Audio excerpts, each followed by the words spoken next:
Le lifting. Alors, le lifting est une chirurgie qui va permettre de traiter le vieillissement du visage et le relâchement cutané et musculaire au niveau du visage, qui va occasionner justement ce vieillissement. Alors, ce lifting peut se faire de différentes façons. En fait, il faut savoir qu'au niveau du visage, on peut distinguer 3 zones différentes. Alors, la zone frontale, la zone temporomalaire et la zone cervico-faciale. Et pour chacune de ces zones, il y a une technique adaptée. Alors, le lifting frontal, justement pour la zone frontale, qui va permettre donc de traiter le front et d'entraîner ou de traiter un relâchement et un abaissement du sourcil. Le lifting temporomalaire qui va permettre de remettre les pommettes en place et de traiter les sillons nasogéniens.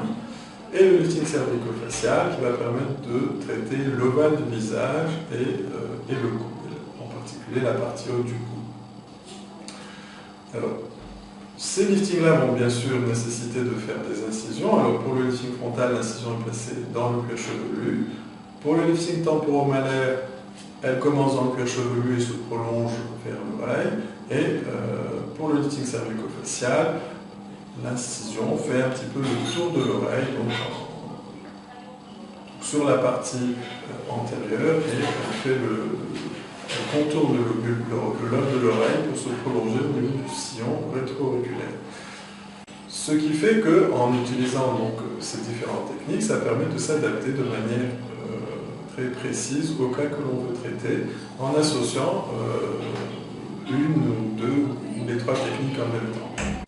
La rhinoplastie, c'est la chirurgie qui va permettre de traiter les dysmorphoses nasales, donc les déformations du nez, qu'elles soient post-traumatiques ou qu'elles soient constitutionnelles, enfin, sans qu'il y ait de traumatisme,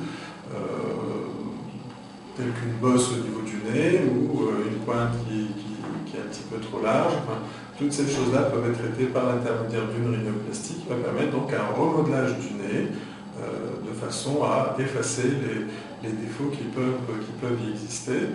Alors, généralement, les incisions se font à l'intérieur du nez, donc très discrètes. Et ces incisions-là vont permettre donc de faire un remodelage au niveau des cartilages et au niveau des os du nez.